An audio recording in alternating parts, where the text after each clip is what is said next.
Good morning, dear students. In the last class, we have seen how to read omega n value and zeta value from the pole zero plot. Okay, so this is what in the last class we have discussed. I can have here a line which is making 45 degree. Then whatever poles which lies on that line will be having same zeta value, that is cos of 45, which is equal to 0.707. So I can say that like that you can imagine many zeta lines at equidistance, and the concentric omega rings, omega n rings, and these zeta lines you can have it in an S plane, so that once you identify poles and zeros on the plot, you can directly read corresponding omega n value and the zeta value. So here we have pole zero map, we call it as. Okay, we can directly read the omega n value and zeta value here, because already the S plane is graduated with the omega n value and the zeta lines. Okay, the concentric circles here, only the left part of the S plane has been taken here, because right side we don't take it, because right side which we have poles, then it is unstable situation. Preferably we will be having poles to the left half of the S plane, so only the left half of the S plane we have taken here. Okay, entire S plane if you take, you will find the rings pattern of the omega here, whereas half of the plane we have taken, you can see the semicircles here. So this is the ring, half of the ring, okay, which corresponds to omega n 0.5. This is the ring, corresponds to omega 1. This is corresponds to omega 1.5. This is omega corresponds to 2, 2.5, 3, 3.54. Okay. Similarly, we have zeta lines here. This is a line correspond to zeta 0.22. This is the line corresponds to zeta 0.42, 0.6, 0.74, 0.84, 0.91, 0.96, 0.99, and this is horizontal is 1. Similarly, that goes in a decreasing order here, because we know that cos of minus theta is minus cos, cos theta. So you can have, the same values here going in the negative side. Okay. So this is what we have zeta lines here, and this is what the imaginary axis we have. So it can have a value 0, 0.5, 1, 1.5, so on. And this can have a value, this is what we call a negative real axis, negative real axis. This is not the omega n values, remember. What we have is negative real axis. I don't, we don't want to overlap these values with the omega rings value, omega values what we have taken here, that should not get confused with this. So the negative real axis what we have here, those value we have plot, we have mentioned here in the bottom, that's all. Okay, so now we have a pole here and we have a pole here. Okay, so this pole exactly lies on what? The omega n ring with a value 1, correct? Which is having omega n ring with a value 1. So the omega n value of that pole will be 1, correct? Because it lies on the omega n ring with a value 1. Similarly, what is the corresponding zeta? This is the zeta line with a value 1, with a value 1. So zeta of this pole will be 1. What is the omega n value of this pole?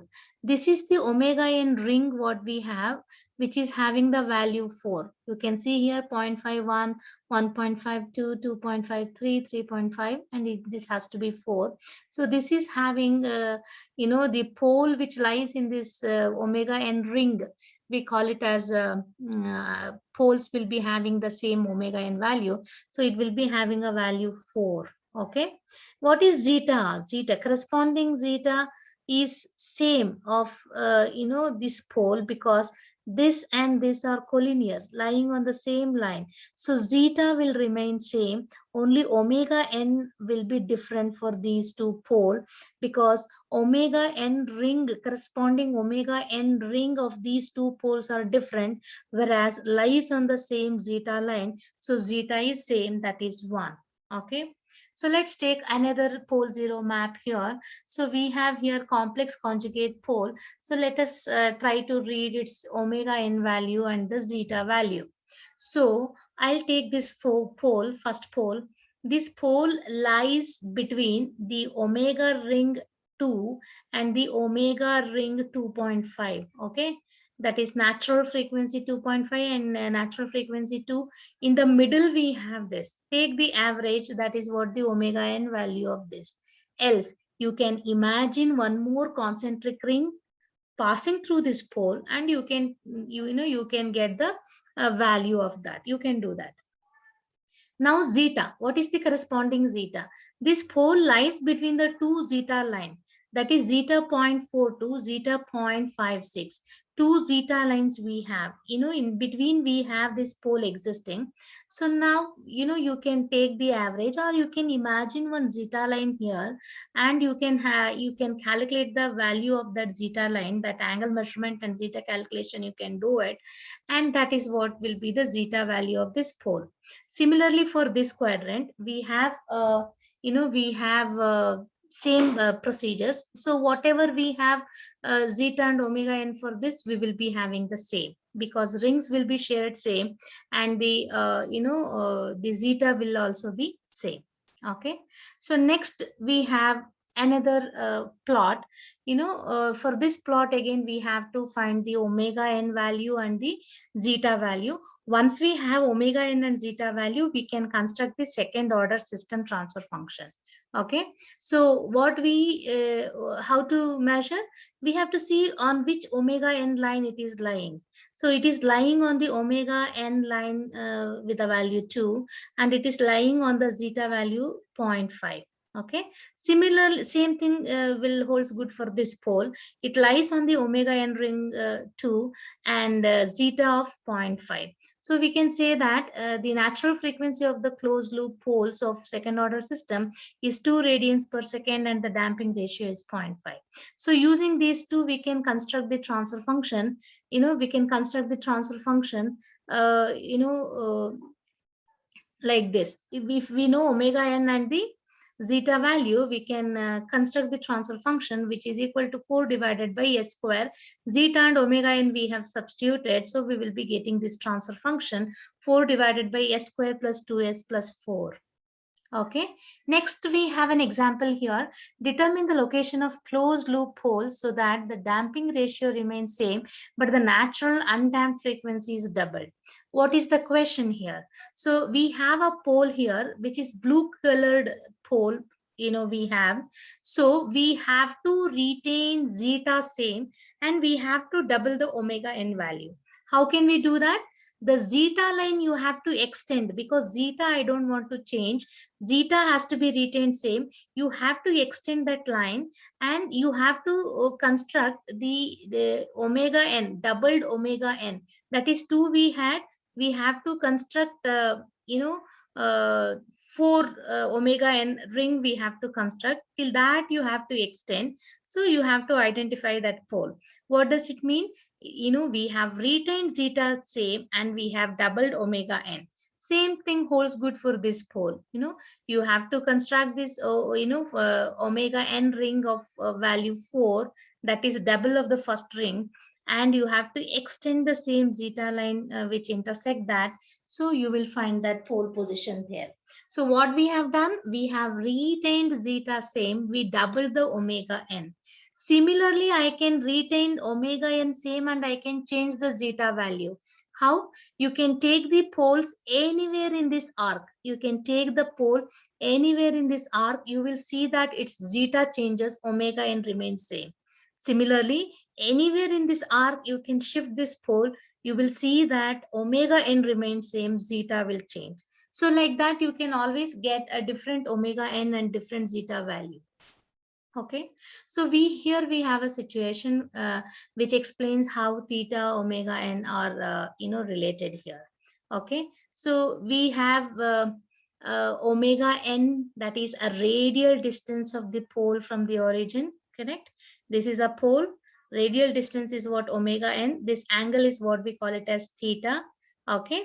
So now the gap, the projection of this pole on the negative real axis, this length, what we call it as zeta omega n, we call it as damping coefficient, we call it as. Okay. And this is corresponding imaginary value. And what is this? It is omega n square root of 1 minus zeta square. Okay. The length. This length, we can just have it in this way. You can measure that. There exists a equation which takes the expression like that. Okay, so step response of underdamped system, we are again considering it. Okay, step response of underdamped condition. Underdamped condition, we have zeta between 0 to 1 varying, and this is what the underdamped condition. So now to find out step response, we should get an expression for C of S first, and then we have to take what? Inverse Laplace, because time response is in time domain. So I have to get output in time domain. So I have to take inverse Laplace transform. Correct. So how to do it? So this is what we have CFS expression. If you observe this RFS, I have shifted to the right side and I substituted RFS as 1 by S, because we are talking about the step response. So you have 1 by S here, that is RFS, we have shifted to the right and substituted its equivalent Laplace equivalent value for the step, that is 1 by S. Next, we have to expand it through partial fraction method, because directly taking inverse Laplace is not possible. We are going to split that ratio into small ratio, and we will do the term adjustment in such a way that there should be a direct Laplace transformation exist for that, and then we will take the inverse Laplace. Okay, so what we did here, we have split this into 2 ratio. Okay, we split this into 2 ratio. Okay, so this is what we have the equation. Okay, so this is what we call it as splitting this into partial fraction. Okay, so now what we do is we are going to expand this further.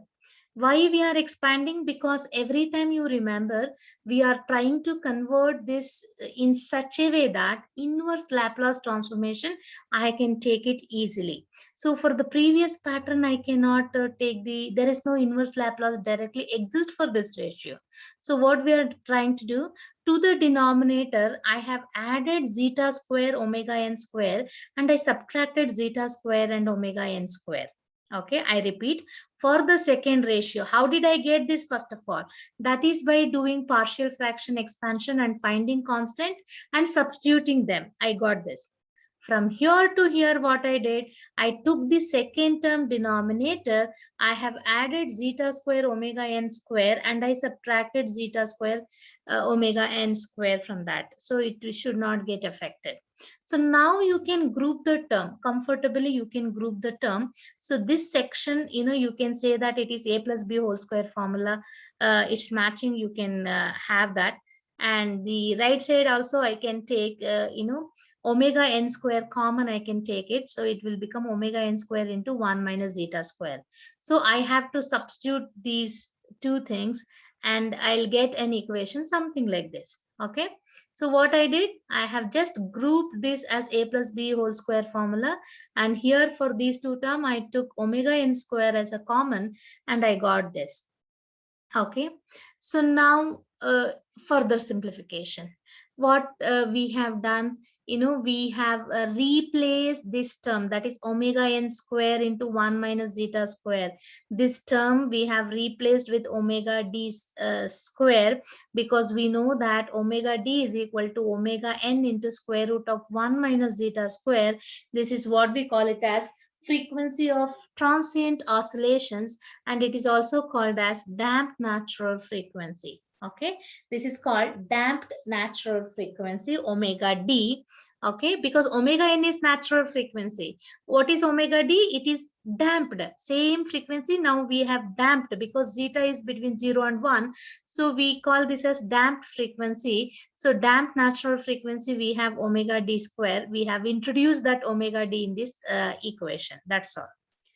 Next, we are now we have to take the inverse Laplace transform, but still it is not in the proper pattern. So what I do is the 2 zeta omega n what I have here, I'll just split that into 2 zeta omega n. I'll split this. Okay, I'll split this 2 zeta omega n. So 1 zeta omega n, I'll take it in the second term, and the remaining 1 zeta omega n, I'll push to the third term. So I have now 2 ratio out of 1 single second ratio here. I have second and third ratio possible by splitting this 2 zeta omega n into 2 equal halves. Okay, so I got these two terms. That's all I did. 2 zeta omega n, I split into 2. One I'll retain here, the other one I push to the third term. So I got this third term visible because I have just taken this zeta omega n as the third term, push to the third term. So now what I can do, now I'm going to group the terms here, grouping terms here, some standard form. You can see that, we can do this, we can group this. So this is again a plus b whole square plus omega d square, as we have seen in the last case. We can do this. Now what I do is, to the numerator, third term numerator, I am going to multiply and divide with square root of 1 minus zeta square. I repeat, to the numerator and denominator, I am going to multiply and divide square root of 1 minus zeta square. You can see that, you can do that, it get cancelled, so you will be getting back the term. So I'll do this. So by doing this, what I can do is, I can introduce omega d here, correct? I can introduce omega d in this place. I have done it. Rest all term, first, second term is not altered.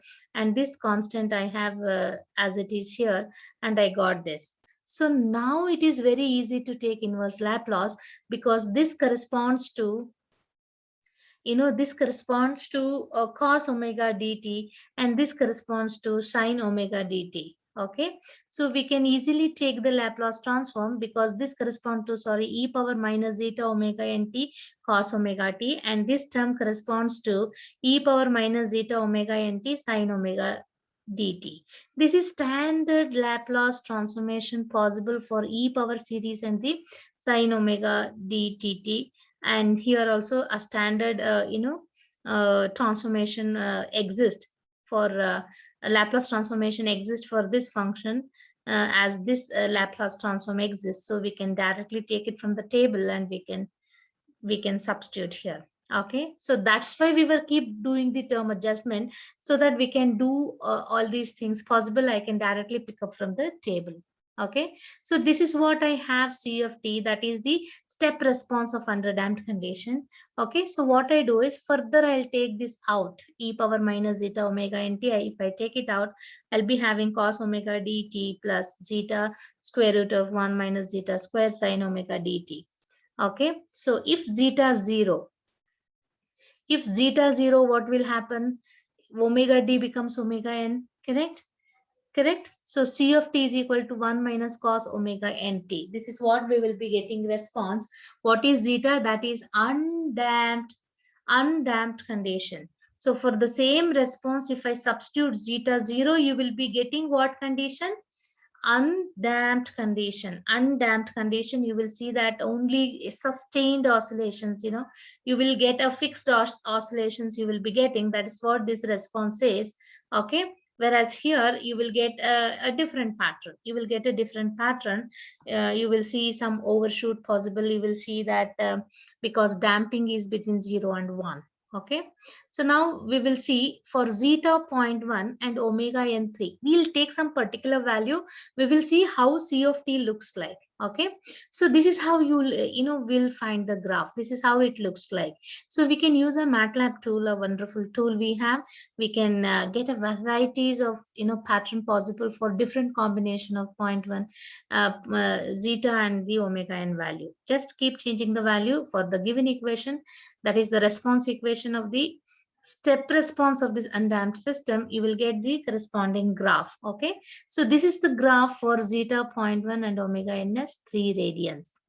Okay, now I'll change the zeta value. Omega is not changed. Zeta is 0.1, omega n is 3, correct? Now omega n I'll retain, I'll change the zeta value to 0.5. That is what damping ratio increased.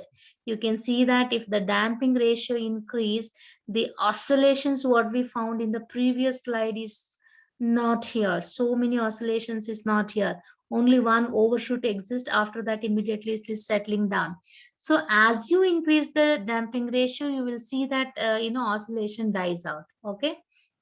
Next condition, further we are increasing. Okay, that is zeta is equal to 0.1, zeta 0.1 and omega n 3. Okay, omega n we are not changing, zeta we are changing to 0.9.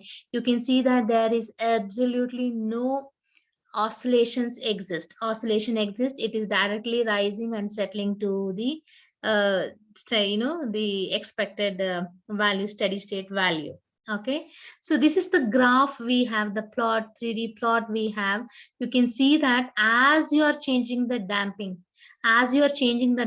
here, you can see that how it is how the response is changing. Okay, see here, first you have one overshoot and one undershoot and second overshoot, undershoot. You can see that as you are keep moving ahead with the higher and higher damping factor, you will see that these oscillation dies out, and finally at damping 2 you can see that it is over damped, and there will be no oscillation exist. So this graph shows how zeta is going to affect the what we call output response, how output response is changing with the zeta. Now we are going to have a graph here for different B value, that is again these damping value we call it as, for 0, for 0.2, 0.4, 0.6, 0.9. You can see that for B0, that is damping 0, for zeta 0, you will see that the red color oscillations existing. For a blue line beta B for 0.2, you have this blue, that is little oscillation exists. For a black, that is B.4, you will see that only one oscillation exists. And for a pink here, sorry, purple, B equals 0.6, there is only one exist. And this is what we have, 0.9, that is approaching to critical damping, we call it as. You will not find any oscillation exist. It will reach its steady state without any oscillations, because your damping is very high, damping ratio is 0.9, so you will not find any oscillations in the output system. That is, oscillation is completely damped with the damping factor. Now we will be changing omega n. Okay, zeta we don't we don't change. We will be simply changing the omega n value here. Okay, if zeta you are not changing, you are not changing the you are not killing the oscillations. Okay, only oscillation frequency we are altering it. Okay, so you can see here that is red color, that is very slow wave, a very slow response. You can see here omega n 0.5. You can see only one you can see only one cycle, sorry, one half cycle you can see. The other half is not visible in the scale what I have taken here. So it is a very slow wave, and you can see that these oscillation frequencies keep increasing as you are increasing the omega n. From red to yellow color, you can see that as you are increasing omega n, you will see that the oscillation frequency here is increasing. Correct, it's increasing. That's all you have to witness here. Okay, so we have here a few standard equations for the time domain specification. That is TR pi minus theta divided by omega d, where omega d is equal to omega n square root of 1 minus zeta square. Okay, and we have TP, that is peak time. which is equal to pi divided by omega d, which is equal to pi divided by expand omega d as omega n square root of 1 minus zeta square. And we have very important expression for settling time. Settling time for 2%, we have Ts is equal to 4t. What is capital T? That is time constant, which is equal to 4 divided by zeta omega n. So similarly for settling time 4%, you have 3t. You can observe here settling time for 4%, we will be reaching early compared to 2%, okay, which is having 3 divided by zeta omega n for the 4%. Similarly, we have an expression for maximum overshoot, which is given by MP is equal to e power minus pi zeta divided by square root of 1 minus zeta square into 100. We always express in terms of percentage, MP. So these are all the formula derivation do exist. We will have derivation of these formulas in the next video. So I'll continue with this in the next class. This is what we call it as the time domain specification expressions. We will use these equations to solve a few problems. We will see that in the next class. Okay, thank you.